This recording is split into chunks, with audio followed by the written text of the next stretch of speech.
Everybody, hello and welcome. Good evening to you all. Happy Friday. Today is Friday, April 23rd, 2021, and you are watching the PTE News Break. I'm your host, PTE, and we are going to cover some of the week's top stories together. So why don't we jump right into it? Welcome to everybody joining. It's good to have you. This has become my favorite time of week. One of them, anyway. Friday has always been my favorite day, one of them. But this is really starting to become my favorite time of week. I love catching up with you guys.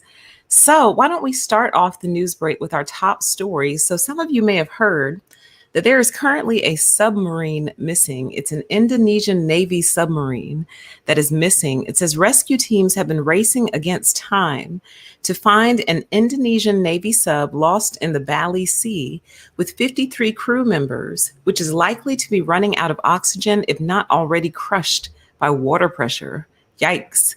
Search helicopters and ships left Bali and a naval base in Java, heading to the area on Friday, where contact was lost with the 44-year-old KRI Nanggala 402 on Wednesday as it prepared to conduct a torpedo drill with the head of the Indonesian submarine fleet aboard. If the submarine was still intact, officials said it would only have enough air to last until around dawn on Saturday. So far, we have not found it, but with the equipment available, we should be able to find that location. An Air Force pilot said 6 tons of equipment have been flown to a base to help with the search, including underwater balloons to help lift a vessel. Okay, so that was earlier today, and it looks like they may be honing in on it. Why don't we watch? Nah, we won't watch that because I don't feel like messing around with copyright this evening. It says Indonesian search teams believe they've identified an area where a missing naval submarine with 53 on board could be located. It says the area of interest is about 40 kilometers, approximately 25 miles north of Bali, where oil had been spotted on the surface of the water near the dive point, and where an object likely to have come from the submarine was detected. A naval vessel detected an object with strong magnetic resonance at a depth of 50 to 100 meters or 164 to 328 feet. It says the Navy expects its warship to reach the search area Friday. It says, and the name of that warship is the Rigel. The Rigel is equipped with high-tech sonar, which uses sound waves to locate objects, and the Navy is hopeful it will be able to find the KRI Nanggala 402, a German-made submarine which lost contact during a military exercise early Wednesday morning. Okay, and somewhere I read that this thing was built in 1944. It must have been on this other article. I just want to confirm that. I don't want to say that and have it be wrong. But it says the submarine joined the fleet in 1981 and then underwent a refit in South Korea that was completed in 2012. Honey, there's no amount of money you could pay me to get on a submarine for even probably like an hour. Okay? They could say, PTE, we will give you $1 million tax-free cash, but you need to get on the submarine and go all the way down and stay down for an hour and come back up. There's absolutely no way. It's just so strange. I think the story is really bothering people because it's a submarine. Like, it's literally designed to do this. This is what they're designed to do. And it's gone missing. So it's just kind of like, how, why? Dang, where did I read the year it was built? I swear I read somewhere that it was built in the 40s. And see, that's enough for me. And I want people to start adopting in their spirit, the spirit of, that's enough for me. Just the knowledge that it was built in the 40s. But 40s or not, it joined the fleet in 1981. So I know these things are built to last. They're like literally tankers or whatever. But again, like I said previously, there's absolutely no amount of money you could pay me to get on one of these things. All right. Some of you would do it for $1 million. I just can't handle that kind of entrapment. But good luck. I hope they find it. I hope they're able to successfully bring this crew up and resurface the sub. And I think, once again, it just gives us an appreciation for how big and how deep the ocean really is. Like, it's so hard to really wrap our minds around, I think, because it's like, how could you not find something so big? But it's like the ocean is way bigger. So good luck to everybody. I hope they find everyone soon. I hope that they are able to bring this sub back up. Okay. So why don't we move on to our next story? Stories like these fill my heart. If you're ever sitting around bored, wondering what fills PTE's heart to the brim, stories like these. If you happen to see a story like this one day scrolling through your news feed, just know PTE is sitting around somewhere with a full heart. My heart is full. Okay. So it says elephants kill suspected poacher at South African National Park, officials say. Says a suspected poacher was trampled to death by a herd of elephants in South Africa over the weekend. The man and two alleged accomplices ran into a herd of elephants as they were trying to escape from rangers who had spotted them at Kruger National Park, one of Africa's largest game reserves, on Saturday. The rangers, the rangers searched the area and found a man badly trampled who later succumbed to his injuries. The Rangers requested backup from the Air Wing and K-9 unit. When the suspects realized they had been spotted, they dropped an axe and a bag with their provisions in an attempt to escape. Authorities are still looking for the third suspect, who continued to flee and is believed to have suffered an eye injury. Outstanding. A rifle was also recovered.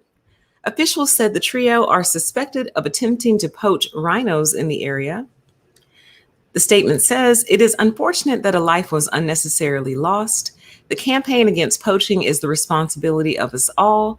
It threatens many livelihoods, destroys families, and takes much needed resources to fight crime, which could be used for creating jobs and development." Good elephants, good babies, good babies.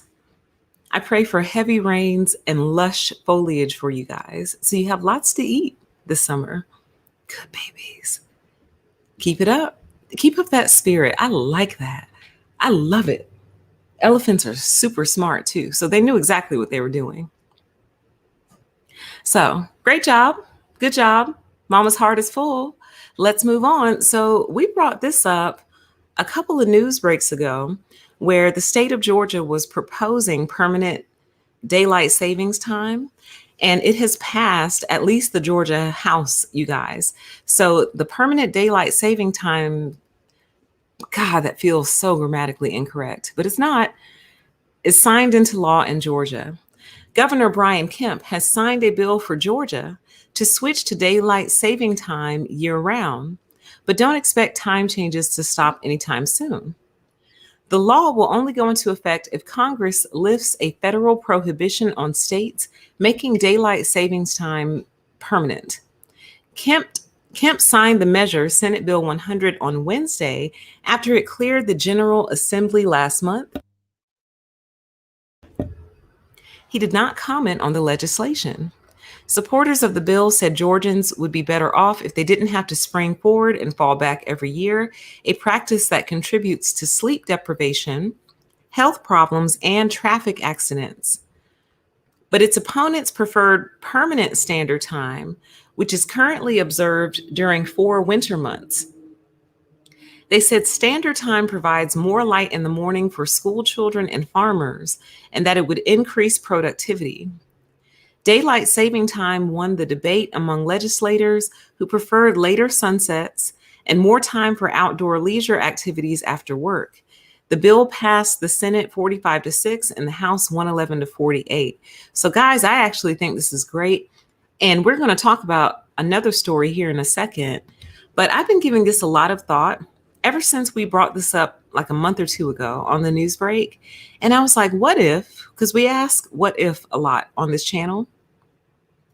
What if part of the reason Americans are so crazy is because of daylight savings time? Like everybody has noted a change in the general behavior of Americans overall, just on the whole, right? Even older people, people in their 70s and 80s will tell me, or I've heard them say somewhere on TV, on the news, whatever, I've never seen it like this before, right?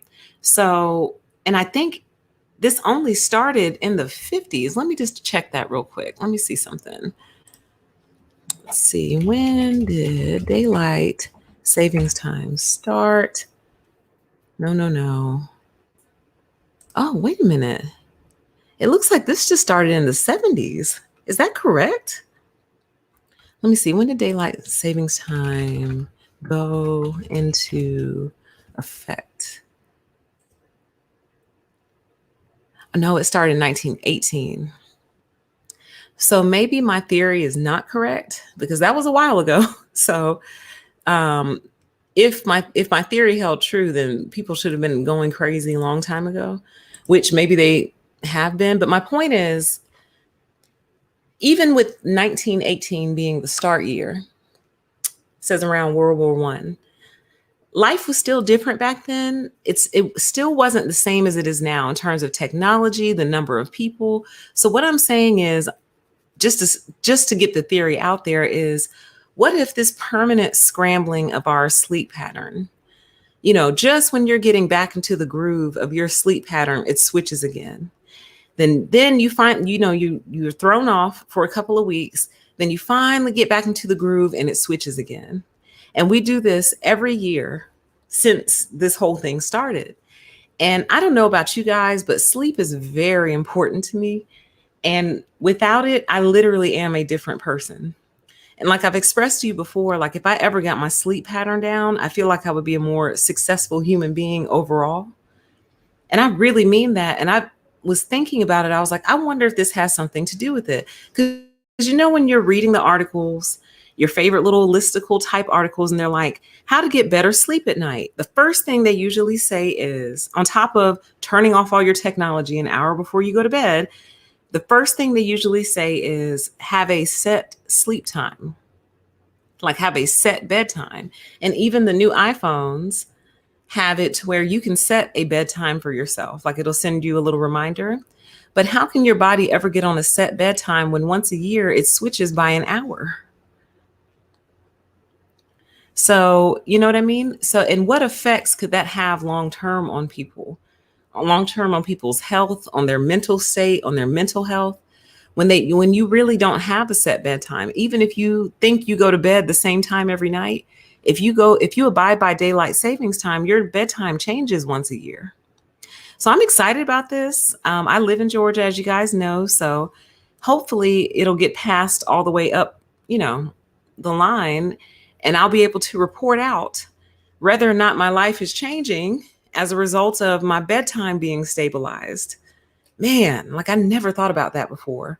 I was actually thinking the other day, I was like, I think I need to move to a country where my natural wake up time is their early morning time. So like their 6 a.m. is my 11 a.m. basically. And everything before that is a wash for the most part. So if I move somewhere that syncs up with my natural body clock, will I be a more successful person? These are the things I think about. Anyway, let's move on, you guys. So I actually have two.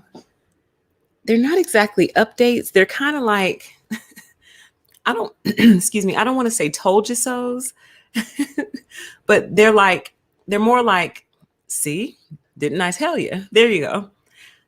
Instead of told you so's, we'll call these, didn't I tell you? Didn't I tell you? So it says mesh mask lands Capitol riot defendant in hot water with judge.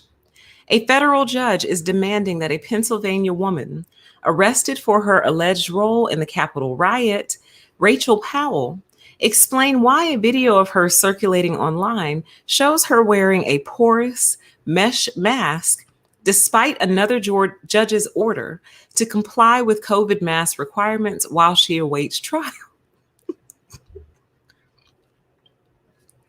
U.S. District Court Judge Royce Lamberth said Powell's decision to wear the obviously non-compliant mask mocks the initial requirement decreed by the court's chief judge, Beryl Howell, soon after Powell's release in February. Quote, defendant must wear a mask whenever she leaves her residence, end quote, Howell ruled at the time. Lambert said the video appeared to reflect intentional defiance of the court. The court does not take the defendant's willingness to flout the court's order lightly, he wrote. In the video posted to the Facebook page of a Western Pennsylvania used bookstore where Powell works, she and a colleague appear to be announcing the winner of a store raffle. Powell is wearing a white mesh mask that would seem to offer little protection to the wearer or others. Powell was known in her community as a vehement anti-masker before her participation in the January 6 events.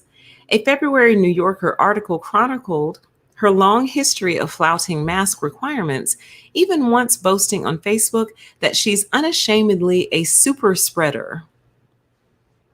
In an order issued Friday afternoon, Lamberth said his concerns went beyond the video and included her evasive response. When a pretrial services officer called her to ask about her compliance with the mask order after a photo of her in the mesh mask went viral on social media. Okay, so I was trying to see, do we want to read the rest of this? No, okay. So on top of it kind of sort of being funny as hell, not that she's a super spreader and defying the court.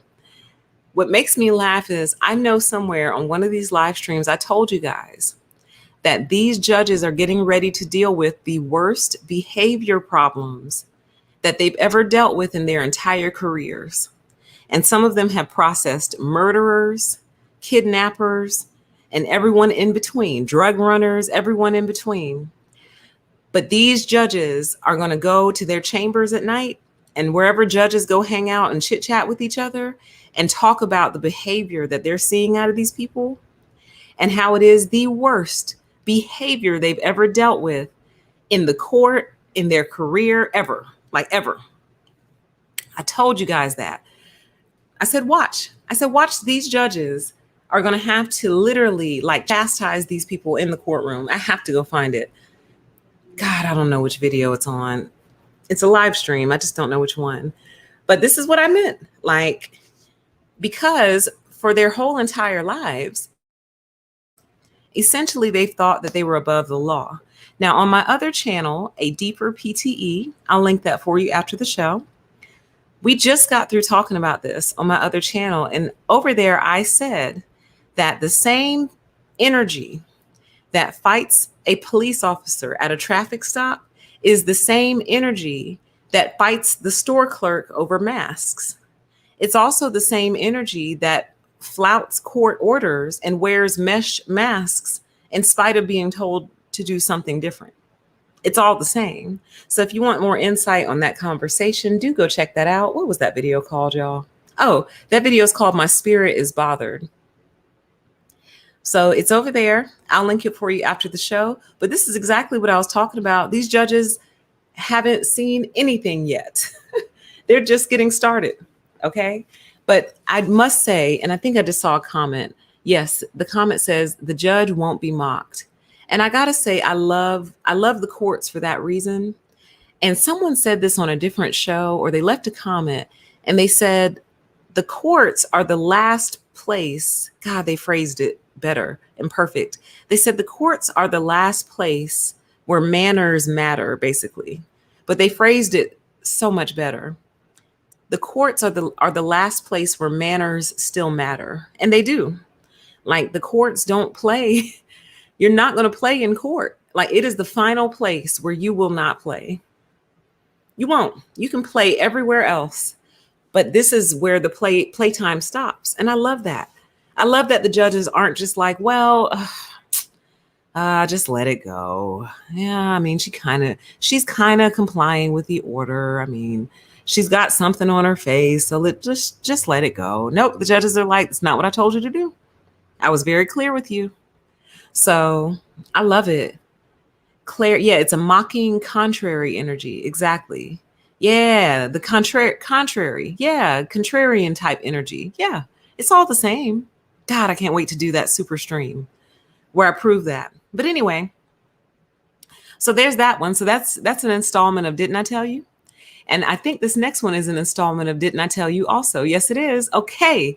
So it says, Capitol riot suspect viciously beaten in jail may lose sight. Sorry, I guess I should give a graphic warning or a sensitivity warning. Sensitivity warning, violence. Okay, there you go. It says an attorney for a Capitol riot defendant says her client was savagely beaten by a guard while in custody at the DC Correctional Treatment Facility and may lose sight in one eye because of his injuries. Didn't I tell you? Elizabeth Pasqualiani is one of the lawyers representing Ryan Samsel, a Pennsylvania man accused of pushing over barriers and knocking down a police officer, causing her to suffer a concussion during the Capitol riot. Samsel has been in federal custody since his arrest in January on charges of forcibly assaulting or interfering with a federal agent, obstructing an official proceeding, and obstructing an officer. This week, another Capitol riot defendant, Ronald Sandlin, told a federal judge during a bail hearing that Samsel was one of a number of defendants in the case who had experienced violence from DC correctional officers. In an interview with WSA9, Pasqualiani, that's not how you say it, Pasqualini, said Samsel had been viciously and savagely beaten by a corrections officer who zip-tied his hands first. She said she was only alerted to the alleged attack when two attorneys representing other defendants contacted her and said her client had gotten a beatdown by a guard and was in the hospital.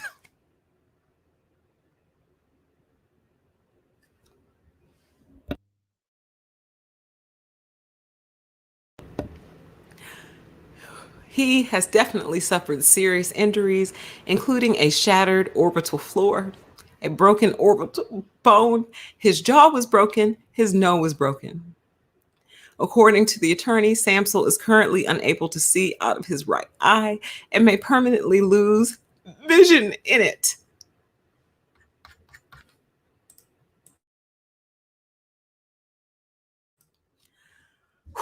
Okay, now listen. I know y'all hear me over here laughing, and I'm not laughing at the violence. I don't condone violence. I don't think violence is the answer. I think violence is often the end result, but I don't think violence is ever the answer, and it should never be our first response. But the reason I bring you this story is because I know I told y'all this. I know I did. What I said to you was something to the effect of, these folks are going to roll up in these jails thinking they own everything and they own everywhere. They're going to roll over to some hardened criminals with some time. Some of them have life, lifers. They're going to roll over to some lifers and be talking all that yik yak. Hey man, listen, we're taking over. It's a revolution, man. Like, I can get you on board. Like, I know people, like, you know what I'm saying? Like, listen, I'm a normal guy. You know what I'm saying? I'm not like you guys. Not that anything's wrong with you guys. I'm just saying, like, I'm super regular dude. You know what I'm saying? Like, I got a wife and kids and a house and like a boat. And what I'm saying is, like, I can help you, man. Like, I can probably get you out of here. Like, if nothing else, I can get you some money, but like, could I just get your help? And what I said in that live stream was, their answer is going to be,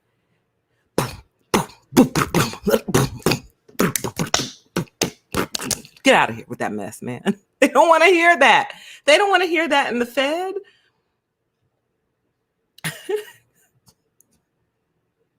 Then keep in mind, the person who beat him down was a DC guard, not another inmate, a guard. That means that you were running your mouth, talking that talk and talking that trash, and you got your ass beat by a DC correctional officer, probably the first correction you've ever gotten in your life. So once again, like I said, y'all, the same energy that'll wrestle with the cop at a traffic stop is the same energy that'll talk back to the correctional officer when you're already in jail. You're already in jail, boy. But this is what happens when people think they own everything and they own everywhere, and they don't believe that there's anything higher than them. I'm not saying authority is always correct. I authority often gets it wrong. We criticize authority all the time on this channel. But part of the reason we criticize authority is because you are authority. So when you are an authority, you are supposed to make better decisions because people's lives are in your hands. That's why we criticize authority. But just because we criticize it doesn't mean we don't respect it. You got to know when to take the L, honey. You just got to know when you're not the winner in that moment. So as a result, he got beat down. In his attorney's words, I didn't use those words. Where are they? He received a beat down by a guard and was in the hospital.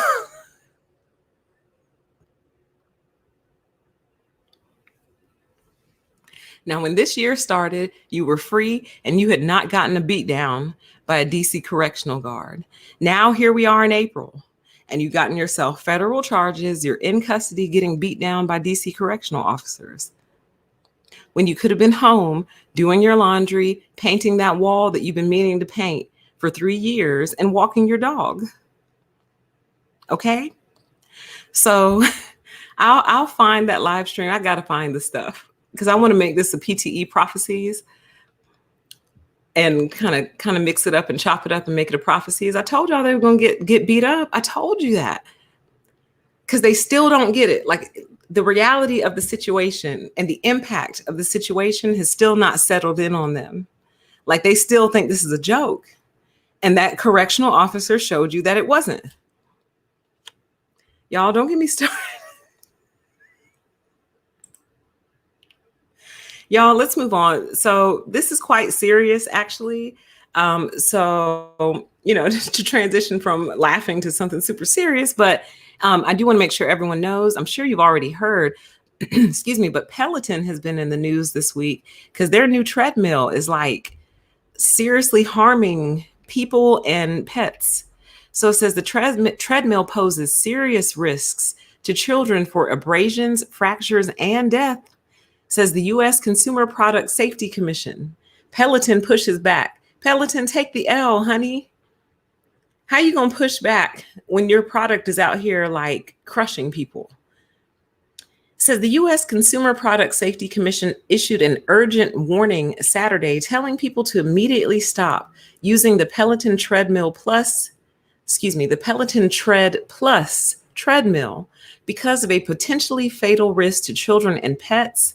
The Tread Plus, formerly known as the Tread, poses serious risk for abrasions, fractures, and death. Says in light of multiple reports of children becoming entrapped, pinned, and pulled under the rear roller of the product, CPSC urges consumers with children at home to stop using the product immediately. Pets are also in danger, added the commission. It says the CPSC is aware of 39 incidents, including 1 death. Peloton confirmed on Saturday that there had been 39 incidents, with 23 involving children, 1 involving a pet, and 15 with unspecified objects. Okay. But then Peloton pushes back and called this CPSC's warning inaccurate and misleading. It says, here's their quote, like all motorized equipment, Tread Plus is safe when used in accordance with our safety warnings. It says, the spokesperson pointed to Peloton's full statement, which says the company is troubled by the commission's unilateral stance on the safety of its products. Peloton says in the full statement that there is no reason to stop using the Tread Plus as long as all warnings and safety instructions are followed. Children under 16 should never use the Tread Plus, and members should keep children, pets, and objects away from the Tread Plus at all times. See, that's not realistic, Peloton. You know that. You know people don't have these things just like sitting in an empty room. Let's see. It says, in a follow-up note on Sunday, Foley said Peloton doesn't plan to stop selling or recall the Tread Plus. Wow. He said Peloton has fully cooperated with the CPSC with one exception, saying it resisted their demands for personally identifiable information of certain members because those members requested the company not provide that info to the commission. Okay. So there's more. I'll link it for you later. But what I found so interesting about this story is not so much, that the product has alleged to have caused these incidents. It's their response to it. They're like, no, it didn't. Our products are safe. You got to use them right. Oh, our treadmill killed your kid. Well, you probably didn't follow the instructions. Now, in fairness, like if I take, like if I put my car in reverse and stand against a wall and then let my car back into me and then complain that my car hurt me, well, okay, I didn't use the car correctly. You know what I mean? But come on, Peloton, like, come on now. And I think what the issue is, I think I read it somewhere, it wasn't in this article, I think it was a different one. There's something wrong with like there's basically no cutoff switch, I don't think, y'all. So like when the object gets jammed underneath, basically there's nothing to tell the treadmill to stop.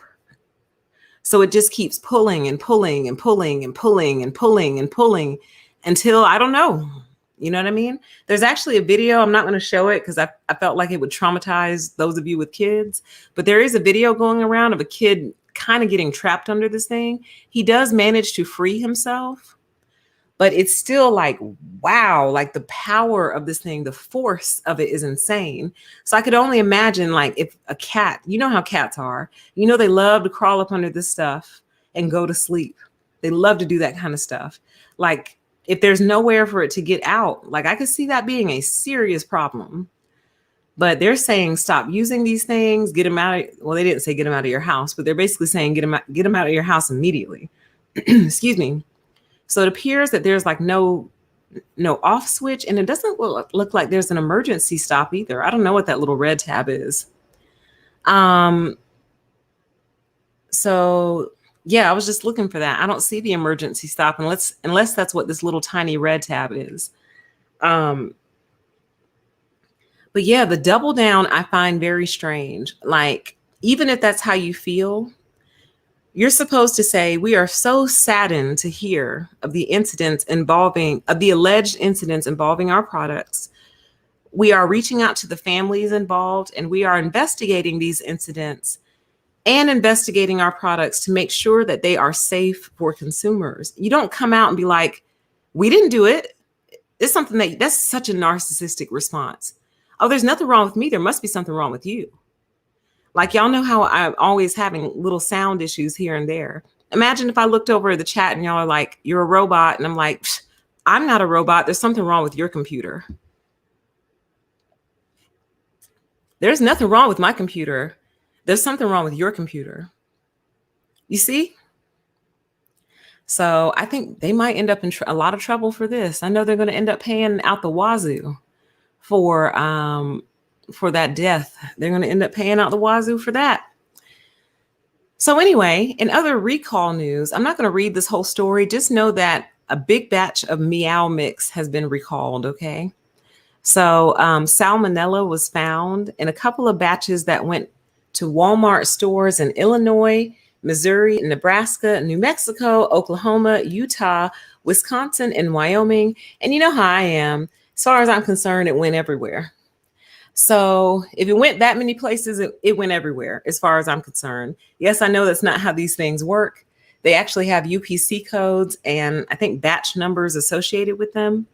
So if you have a bag or you recently purchased a bag and you live in any of those states, you probably want to look into either getting your money back or, seeing the steps you need to take to get your money back. But Meow Mix has been recalled across multiple U.S. states. So check your bag number, check your lot number, and don't feed it to your kitty cats, okay? All right. So moving on. Welcome to everybody in the chat. Why don't we do our little COVID update? Bit of a COVID update. So Johnson & Johnson suffers another. Okay, so actually this story has since been updated. Earlier in the week, the FDA told Johnson & Johnson to suspend production of its haircuts. Haircut? Okay. It says Emergent Biosolutions has shut down new manufacturing of Johnson & Johnson's coronavirus haircut at its Baltimore plant at the request of the FDA after an inspection of the troubled facility last week. The halt in production is another setback for Johnson & Johnson as it attempts to meet its promise to deliver 100 million doses of the haircut to the U.S. government by the end of May. Emergent's brief statement Monday said the FDA began a new inspection of its Bayview facility on April 12th. On Friday, at the FDA's request, Emergent agreed not to initiate the manufacturing of any new material at its Bayview facility and to quarantine existing material manufactured at the facility pending completion of the inspection and remediation of any resulting findings. Y'all, somewhere earlier this week, I read that one of these facilities was dirty. It was filthy inside. And I thought I grabbed that story, but I guess I didn't. But part of the reason it got they got paused was because it was filthy. The facility was dirty. Not sure. So that was earlier. Now, just before I came on, they got reapproved. So Johnson & Johnson is back. It says both the FDA and the Centers for Disease Control have ended their pause on the Johnson & Johnson haircut on Friday after a panel of CDC advisors voted to recommend reapproval for the single-shot haircut, albeit with a new warning about extremely rare blood clots. The agencies concluded that the known benefits of the vaccine outweigh its known and potential risks in individuals 18 years of age and older. We are confident that this haircut continues to meet our standards for safety, effectiveness, and quality, okay? So earlier this week, production got suspended, and then today they got reapproved, okay? Now, here's what I found interesting, and this actually happened right after I did a show all about the haircuts on my other channel, A Deeper PTE. And this freaked me out, you guys. Normally, I'm not freaked out by these things. Normally, I'm like, okay, I guess I was right. This one made me feel weird, and I'll tell you why. So on my other channel, A Deeper PTE, I did a show about the haircuts. And one of the reasons I said that I was feeling weird and just personally hesitant is because I didn't know my blood type. Now, what makes that all so weird for me is that at the time, it really didn't even seem relevant. I was like, I'm not going to put that in the show because that's not relevant at all. Like, who cares? You don't know your blood type. What does that have anything to do with the haircuts? But I was like, nah, I'm just going to say it anyway. Even though it's not relevant, in my mind, it wasn't relevant at the time. I was like, I'm just going to tell them anyway. These are all the reasons. And that's one of them. Because I don't know my blood type. I know that I should, but I just don't, y'all. Okay. So anyway, literally like a day or two later, this article comes out and it says, if you have this blood type, you're more likely to get blood clots. Research has established a link between this blood type and blood clotting risk. Blood clots have been a major topic of discussion recently, mainly due to the CDC's and the FDA's decision to pause the use of the J&J haircut because of an extremely rare but serious risk of blood clots among those who receive the shot. The haircut aside, there are other risk factors for blood clots it's worth being aware of. According to research, your blood type can actually affect your chances of developing blood clots. Let's see. It says, read on to find out which blood types should pay extra attention to certain symptoms and for more risk by blood types. Let's see. Let me see here. I just want to get y'all the information.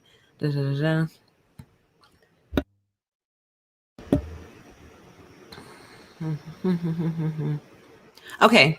It says the researchers for this study examined more than 400,000 people and found that those with blood type B were most likely to suffer from blood clotting, also known as thrombosis. When compared to blood type O, People with blood type B were 45% more likely to experience thrombosis and 55% more likely to experience deep venous thrombosis, which is a type of blood clotting that occurs in one's deep veins. It says type A blood is also at heightened risk.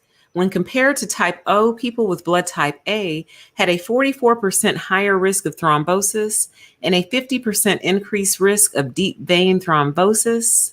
In fact, when looking at any non-O blood type compared to blood type O, there was a clear and significant increased risk.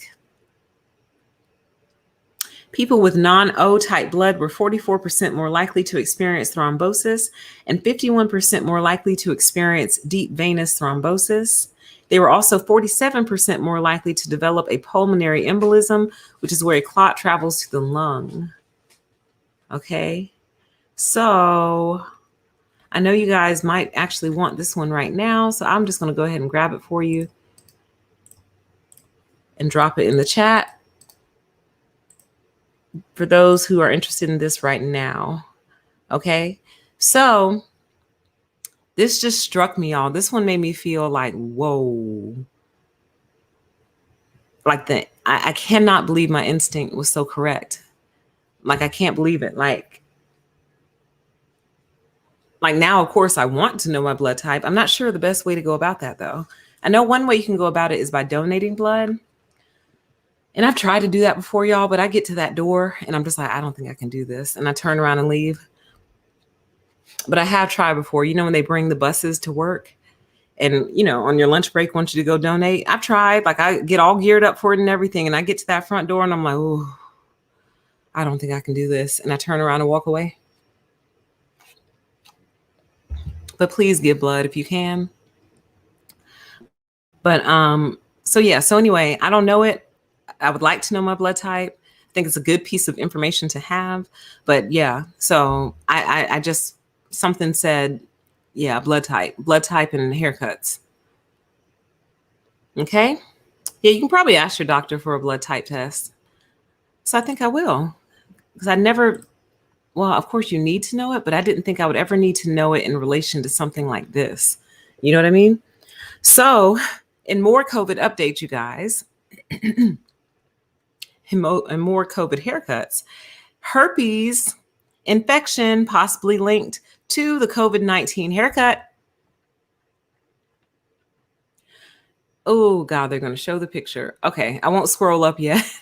I'll read first, then I'll scroll up. It says herpes infections may be a side effect of the haircut. Experts have revealed. Scientists in Israel, oh God, I hope this is not a gossip rag. Is the New York Post a gossip rag? I don't know, you guys. Dang, I think this might be a gossip rag. So I'm sorry. I told y'all, I just grabbed these stories off of my feed and I assume they don't put tabloids on here. This might be a gossip rag, so take this with a grain of salt, okay? I'll have to go fact check this later. But according to the New York Post, scientists in Israel identified 6 cases in a new study of patients developing a skin rash known as herpes zoster or shingles after receiving the Pfizer haircut. Herpes zoster starts off as a small, itchy skin rash, but if left untreated, it could cause nerve damage and pain. This can include a prolonged burning sensation on the skin even after the rash disappears.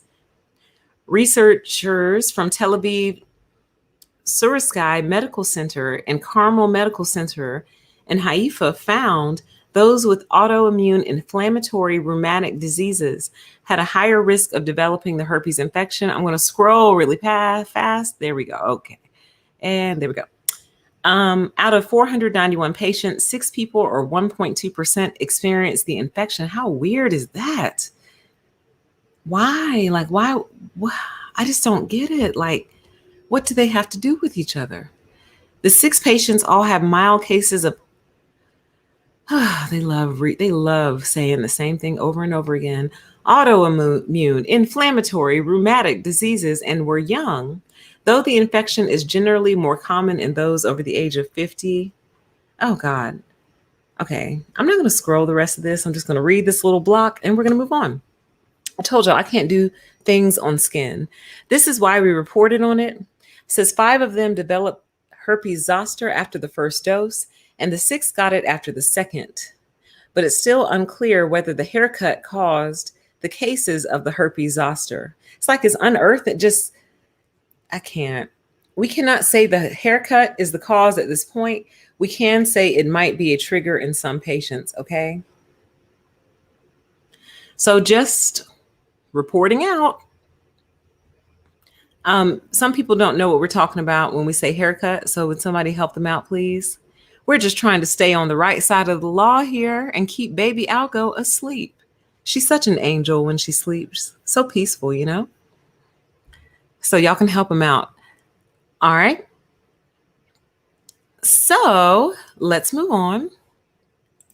Now, going back to what we were talking about earlier about the lack of sleep and daylight savings time, I saw this story and I thought this is interesting. It says, sleeping too little in middle age may lead to increased dementia risk, a study finds. The research tracked thousands of people from age 50 onward and suggests that those who sleep 6 hours or less a night are more likely to develop dementia in their late 70s, honey. Listen, I think in the future, we're not going to read all this, but I think in the future, it's going to be discovered that sleep has been so important this whole entire time that we could have been living longer, like we could have been living beyond the age of 100, probably get to at least a good 120. I think they're going to find out we could have lived to 120, that many of our illnesses and diseases that plague us could have easily been wiped out with more sleep. Like, for example, and this is no offense, and please try not to take offense to this, but people who are like undergoing cancer treatments, who continue to go to work. Now, I understand a lot of people have to work because their health insurance is tied to their job. So they have no choice. But see, that's part of the problem. But anyway, these people are still getting up, going to work of some kind, even though they are trying to overcome this major illness. And you cannot tell me that maybe if they were able to just rest and recover and restore and not have to get up every day and go plug away at somebody's job and be stressed in any regard, stressed at all, even a little bit, that they may not have been able to overcome their cancer, or they may be able to overcome it faster, is what I'm saying. You see what I mean? So I think the future children will discover this, and we won't put things like a work schedule over our health. We won't put things like certain start times over our health. Like, why do y'all have the high schoolers going to high school at 7 a.m., 8 a.m.? You don't even want to get up that early, and you're an adult. So what in God's name would make you think the kids want to get up earlier than you? You know what I mean?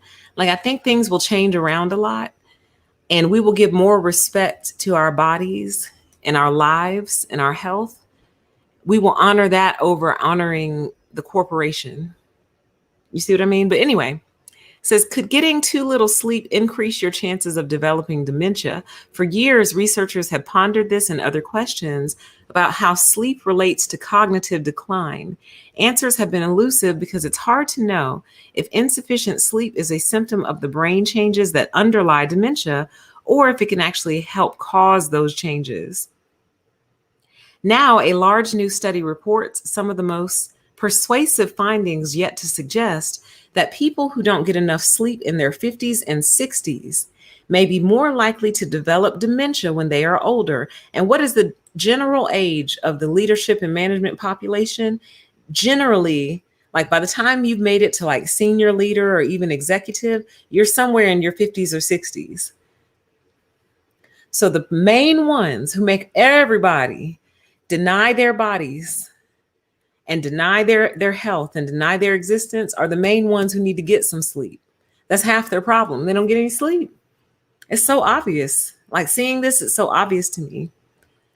It says the research published Tuesday in the journal Nature Communications has limitations, but also several strengths. It followed nearly 8,000 people in Britain for about 25 years, beginning when they were 50 years old. It found that those who consistently reported sleeping 6 hours or less on an average weeknight were about 30% more likely than people who regularly got 7 hours of sleep to be diagnosed with dementia nearly 3 decades later. Dang, 30% more likely, y'all. That's almost half.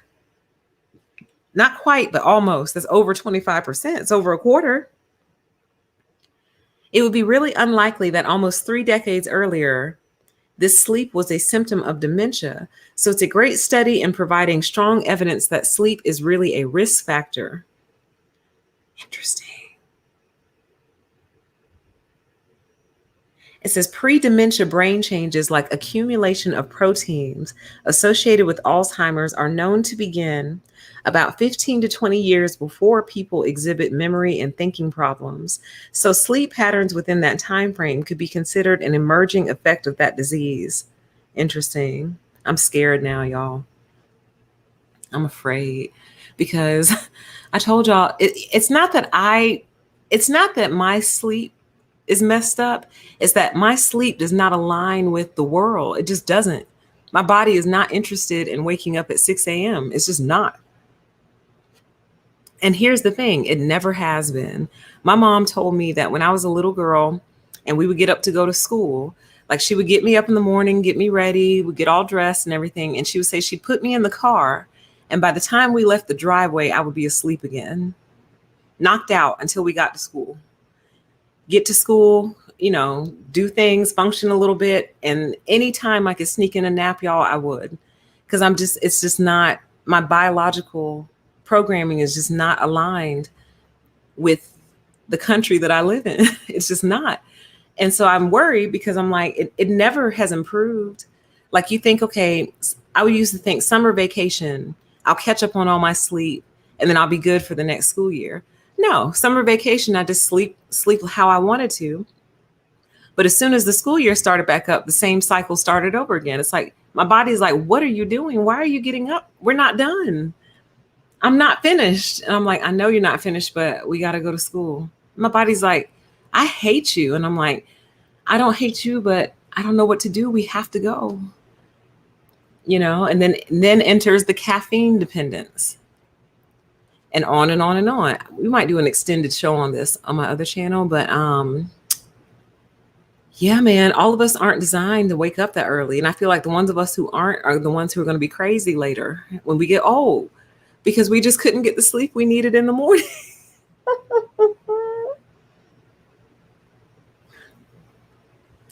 We weren't allowed to sleep like we needed to, man. And I have another theory that, how little kids take naps, but then like as soon as they hit school, they make them stop. I think they make them stop taking naps in first grade. Well, my whole thing is this. If that's something biological that occurs naturally in children, what would ever make you think that would stop? Why would that ever stop? Just because they're 6 now or 7, you think they suddenly don't need their naps anymore? Honey, I always needed my nap. Nap time was my favorite time of day in daycare. I was like, oh my God, it's nap time. Where's my sleeping bag? Where's my blankie? Where's my pillow? Okay, bye-bye. Good night. Loved it. It was my favorite. They never had to wrestle with me to go to sleep. They knew they had no problems getting this little girl to go to sleep. Honey, I loved it. And I still do. And I have a bed that I'm dreaming of. And we'll talk about that another day on my other channel. But I feel like part of the reason I don't sleep well is because our bodies are not flat, you guys. Nobody, even if you don't have a little booty back there, if you got nothing going on back there, you still have a spine and your spine is not flat. Our legs are not flat. Our back is not flat. Some of us got a little bit going on back there and that's not flat. So the natural curvature in our body, like trying to lay on a flat surface, I don't think is natural. I think we're supposed to be cradled. That's a whole nother conversation for a whole nother day. But I really believe we are supposed to sleep in like a cradle type position. So anyway, let's move on, y'all. Don't get me started. I could talk about sleep for a very long time. So in tech news that I'm very excited about, I'm normally not excited about new releases, y'all. I promise you I'm not. I'm usually a very late adopter. But this time I'm actually excited. I'm actually excited about two new releases. The other one I didn't put on here, but Apple just came out with some new Imacs that are a whole bunch of different colors, and I want one real bad. Real bad. Ooh, I want one real bad. Oh man. It almost makes me regret swapping out the computer that's coming, which is a laptop. But I see one of those iMacs in my future. They're just too cute to me, and I can't handle it. I can't handle that kind of stuff. And I really could actually use another computer sitting off to the side that has full functionality.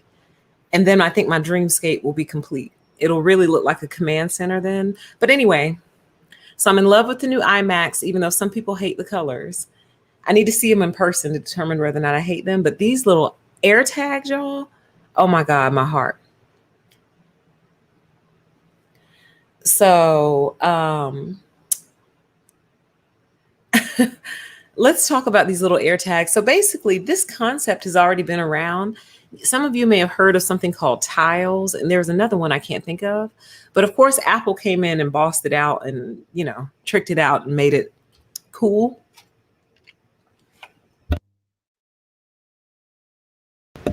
So let's take a look. It says in April 2021, Apple unveiled its long-awaited AirTag. After years of rumor and speculation, the small circular tag is designed to be attached to items like keys and wallets to allow these accessories to be tracked using Bluetooth right alongside Apple devices in the Find My app. Now, what I need Apple to do is make the back of these things able to be like sticky.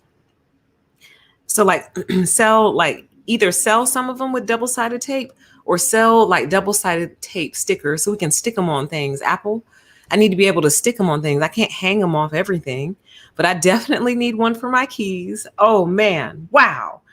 I need one for my keys, honey, and a couple of other different things that I just can't seem to keep up with.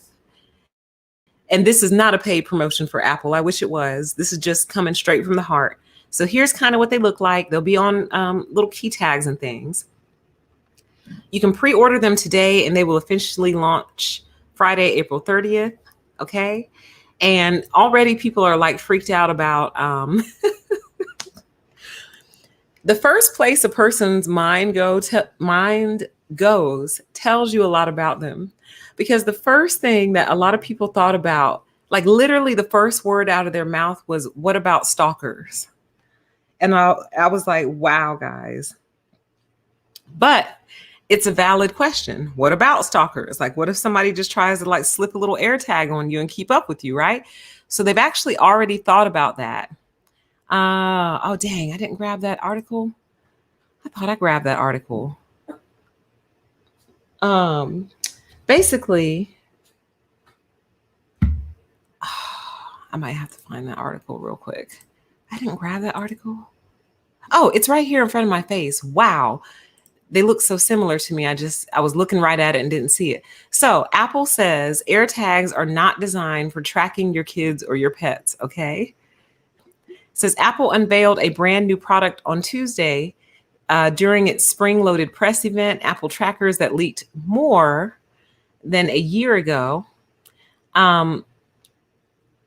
It's very similar to Tile and Chipolo, but the AirTag has two significant advantages over its rivals. It's built with strong privacy protections in place to prevent data interception and abuse. But most important, it relies on about 1 billion Apple devices, most of them iPhones, to locate objects anywhere on Earth. So listen, guys, what this basically means is, and we talked about this already, I think on a news break.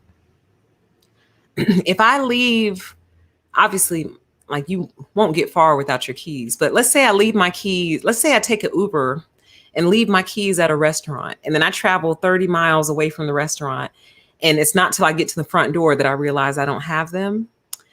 When I go to find it with my Find My app on my phone, what it's doing is it's bouncing a signal off of every single iPhone near the AirTag and sending that signal back to me.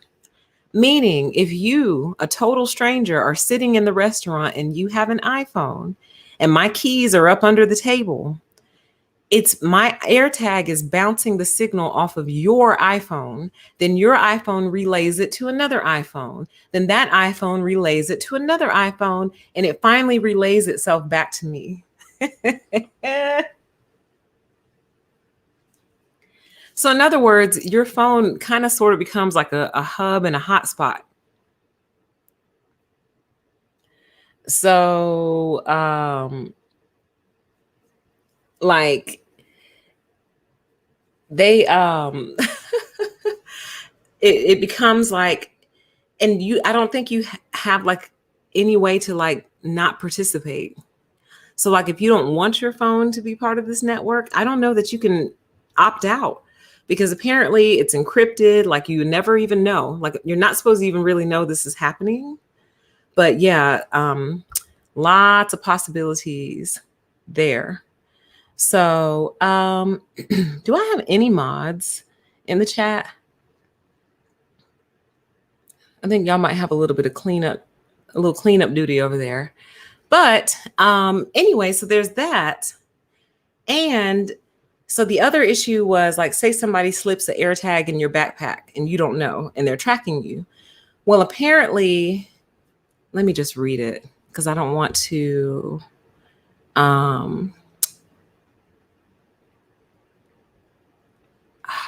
I don't want to misquote, but okay, here we go. It says misplaced AirTags, like the ones a stalker might hide in the personal belongings of an unsuspecting victim, will make a sound after 3 days of being separated from their owner.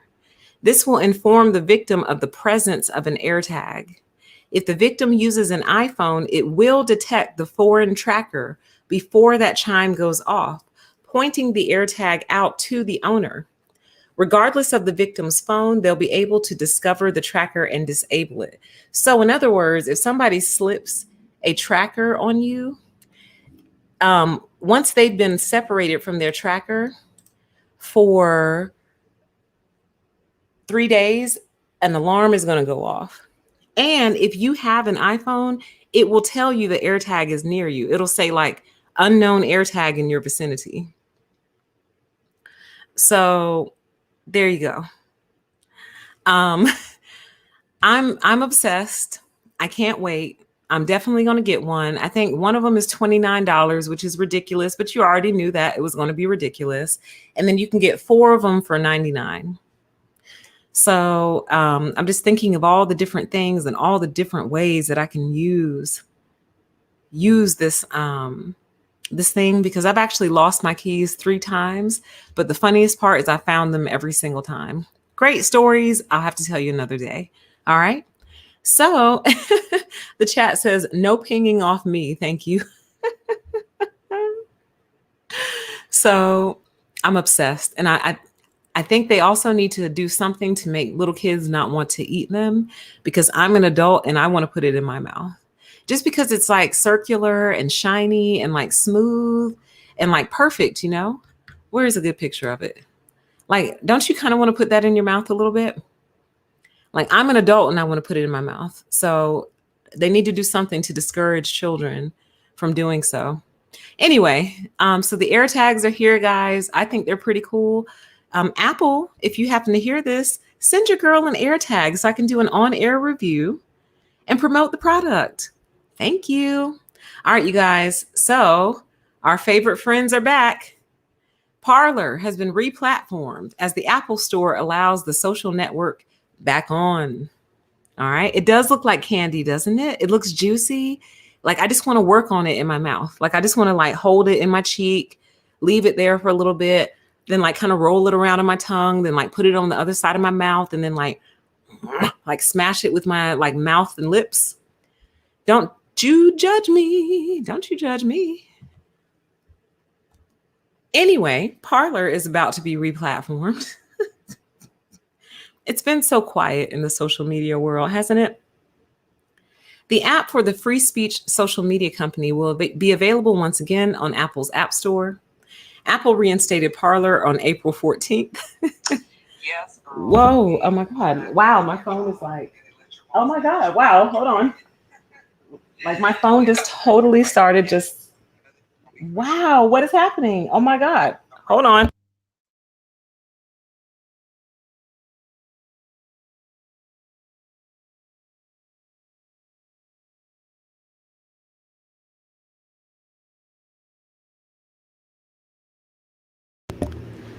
Wow, that was really weird, y'all.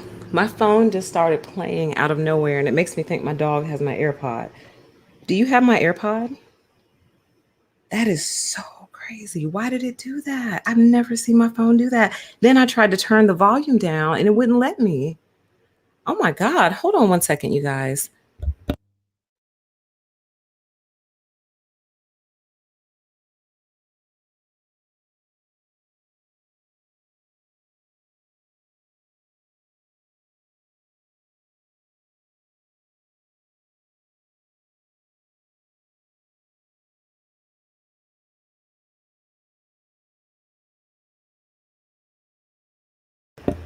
Okay, I'm beyond freaked out.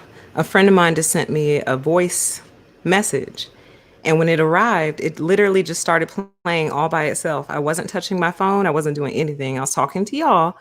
And then I go to just turn the volume down because I don't know why it's playing. And it won't let me turn, it wouldn't let me turn the volume down. It kept forcing it back up. How strange. I don't like that. That's very weird. I don't like that. Maybe I'm just going to turn my phone off. How about that? How about we just turn the phone off while you get it together? And my dog didn't have my AirPods either, which is not unusual. I'm on my third set. Anyway, I know, right? It says the app for free speech social media company will be available once again on Apple's App Store. Apple reinstated them on April 14th. Once Parler releases an updated app, iOS users will be able to download it again once more. It says the App Store review team had spoken with Parler at length about how to bring the app into compliance with company guidelines. As a result of those conversations, Parler has proposed updates to its app and the app's content moderation practices. So Parler is coming back. And in a way, y'all, believe it or not, I actually think this is good because these little babies need an outlet, honey. They have to have somewhere to get all this little mess out. And if they build themselves another insurrection, well, then more of them will go to jail. The FBI already has themselves all up and through this app. They go on there anyway.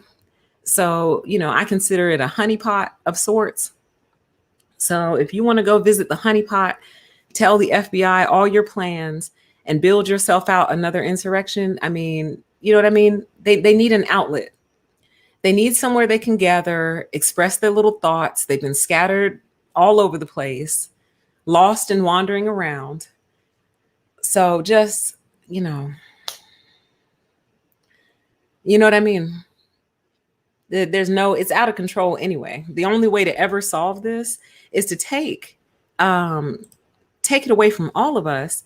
But you know what I was thinking about the other day, you guys? It may not be so much taking it away from all of us. You know who might actually lose their access? It might be the media at the end of the day. So they might leave us. They might let us keep it.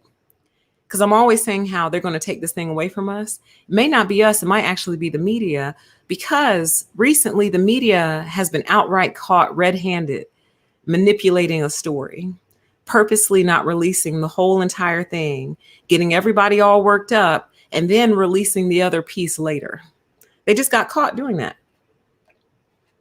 So I think if it can be proven over time that the media has contributed to so many problems by not telling the truth or telling a piece of the truth or exaggerating a detail or leaving a detail out, it might be them who loses access and they'll be relegated to like newspapers and magazines like you used to be. I know that sounds like a long shot, but stranger things have happened, I'm sure. But anyway, let's move on. We are almost done, you guys. So I'm sure many of you all saw this. The World War II era TBM Avenger ditches off Cocoa Beach during an air show, okay? And the craziest part about it is people were in the water. So he literally went about 10 feet over people's head in the water. So take a look.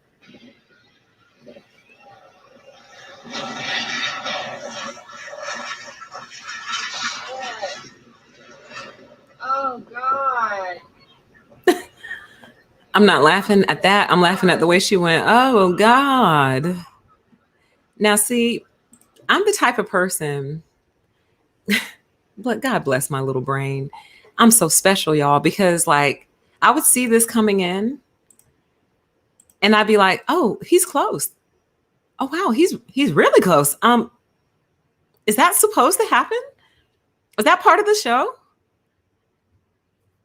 Is that is he supposed was that supposed to be part of the show? And it wouldn't be till later that I would realize that no, darling, landing face down, nose down with your blades in the water is not part of the show, baby doll. Okay.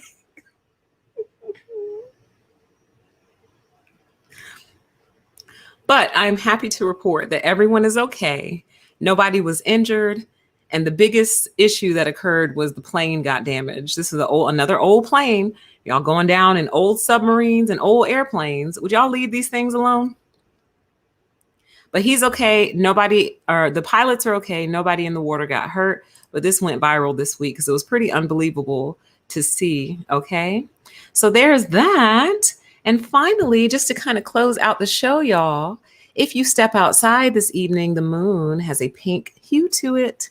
So we reported on this a while back that there was supposed to be a pink moon in April. And that is a real picture that I took with my phone. And it has a definite pink hue to it. I don't know if y'all can see the pinkness, but I see it. So I'm getting ready to step outside again to see if the moon is indeed still pink. And if so, my heart will be pink as well. But with that, I know, right? In regard to the air show, the comment says part of the show with civilians in the water, LMAO. I know, right? That's just how my brain is, y'all. It just doesn't believe unbelievable things at first. Takes a second. But step outside to see the pink moon if you can, you guys. I hope you all have a wonderful weekend. I'm going to try to figure out why my phone just did what it did, because that actually makes me really uncomfortable. And other than that, we will talk again very soon, okay? Bye.